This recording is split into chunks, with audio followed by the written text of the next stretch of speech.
Mainit. Pero ang lamig.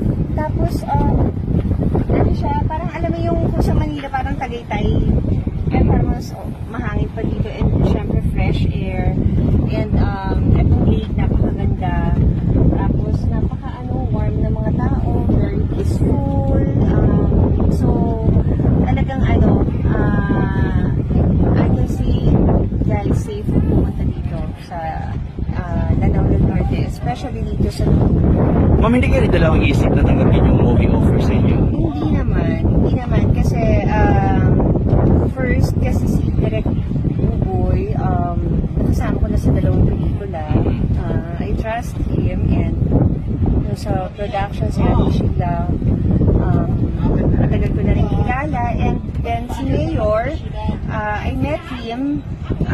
Gusto ko rin kumbaga yun, natutuwa ko dahil na sama ko sa true life story niya dito sa movie. So I want to din na yung Muslim culture, and yun nga yung first time ko lang yung mag-role na magsusuot ako ng for a movie ng yung hijab. Yeah, sa movie. Kasi pag umaattend ako ng mga pag nai-invite ako sa mga Muslim community, nag-hijab din ako. Oo, pero first time lang in a movie. Mapapanood ako ng